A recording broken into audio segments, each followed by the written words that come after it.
Welcome to Sunday solutions. آج کی اس video میں ہم بات کریں گے کہ گردشی قرضہ یا سرکولر ڈیٹ کیا ہے اور اس کی وجوہات کیا ہیں۔ اس سے پہلے ہمیں بجلی کے نظام کو سمجھنا ہوگا۔ بجلی کے نظام کی مکمل تفصیل میں نے پچھلی ویڈیو میں بیان کی ہے، جس کو آپ میرے چینل سے دیکھ سکتے ہیں۔ بجلی کے نظام کے 4 مرحلے ہیں: جنریشن، ٹرانسمیشن، ڈسٹریبیوشن اور یوٹیلائزیشن، یعنی بجلی کا پیدا ہونا، بجلی کی ترسیل، بجلی کی تقسیم اور بجلی کا استعمال۔ اب ہم دیکھتے ہیں کہ کون سے ادارے بجلی پیدا کرتے ہیں۔ وابڈا، تمام قسم کے ہائیڈل پروجیکٹس وابڈا کے انڈر آتے ہیں۔ جینکوز یا جنریشن کمپنیز، یہ گورنمنٹ کا ادارہ ہے اور اس کے انڈر تھرمل پاور پروجیکٹس آتے ہیں جو کہ کوئلہ گیس یا فرنس آئل سے چلتے ہیں۔ آئی پی پیز یا انڈیپینڈنٹ پاور پلانٹس، یہ بھی کوئلہ گیس یا فرنس آئل سے چلتے ہیں۔ جو پلانٹ بجلی پیدا کرنے کے لیے فرنس آئل کا استعمال کرتے ہیں وہ یہ فرنس آئل PSO یا شیل سے لیتے ہیں، اور وہ پلانٹ جو بجلی پیدا کرنے کے لیے گیس کا استعمال کرتے ہیں وہ اپنی گیس SNGPL یا سوئی سودرن سے لیتے ہیں۔ سینٹرل پاور پرچیزنگ ایجنسی بجلی کو خریدتا ہے، یہ گورنمنٹ کا ادارہ ہے۔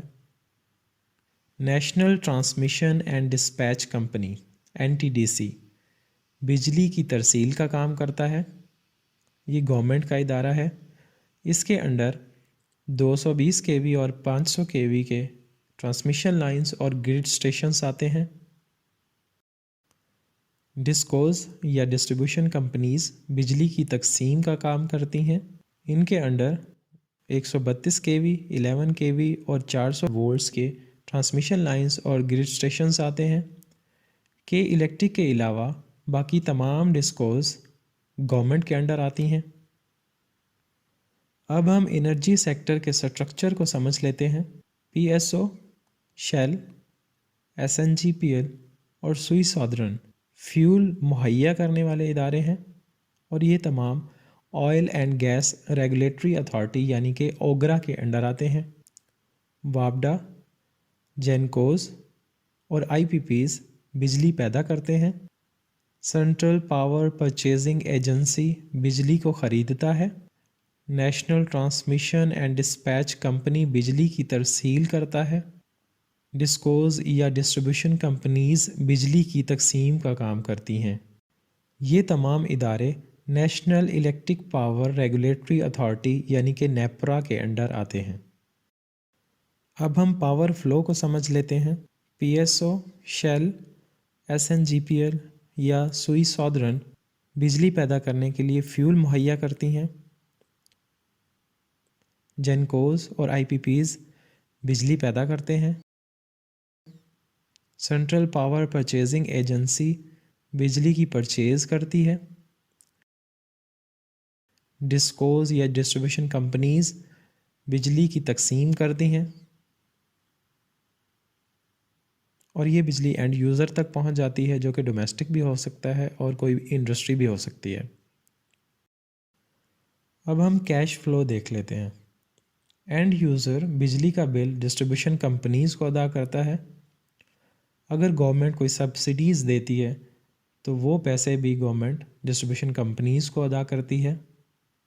ڈسٹریبیوشن کمپنیز وہ پیسے سینٹرل پاور پرچیزنگ ایجنسی کو ادا کرتی ہے، اور سینٹرل پاور پرچیزنگ ایجنسی وہ پیسے جنریشن کمپنیز کو ادا کرتی ہے، اور جنریشن کمپنیز وہ پیسے فیول کمپنیز کو ادا کر دیتی ہیں۔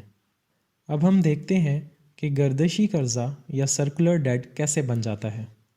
ہر ماہ تمام اینڈ یوزرز بجلی کے بل ادا نہیں کرتے۔ گورنمنٹ جو سبسڈیز اینڈ یوزر کو دیتی ہے وہ پیسے اسے ڈسٹریبیوشن کمپنیز کو ادا کرنا ہوتے ہیں، لیکن گورنمنٹ وہ سبسڈیز کے پیسے ڈسٹریبیوشن کمپنیز کو دیر سے ادا کرتی ہے۔ اس طرح ڈسٹریبیوشن کمپنیز نے جتنی بجلی بیچی ہوتی ہے اس سے کم ان کو پیسے وصول ہوتے ہیں۔ وہ کم پیسے سینٹرل پاور پرچیزنگ ایجنسی کو ملتے ہیں، جو کہ جنریشن کمپنیز کے پیسے ادا نہیں کر پاتی، اور اس طرح جنریشن کمپنیز فیول کمپنیز کے پیسے ادا نہیں کر پاتی۔ اس طرح ایک ادارہ دوسرے ادارے کے پیسے ادا نہیں کر پاتا، تو اس طرح یہ ایک گردشی قرضہ یا سرکولر ڈیٹ بن جاتا ہے۔ ہمارا زیادہ تر آئل امپورٹ ہوتا ہے تو گورنمنٹ کو وہ رقم ادا کرنا پڑتی ہے، لیکن سوال یہ ہے کہ گورنمنٹ وہ رقم کہاں سے لاتی ہے؟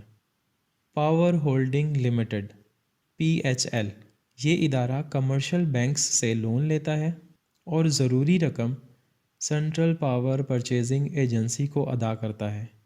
اس طرح central power purchasing agency generation companies کو رقم ادا کر پاتی ہے، اور جنریشن کمپنیز فیول کمپنیز کو رقم ادا کر پاتی ہیں۔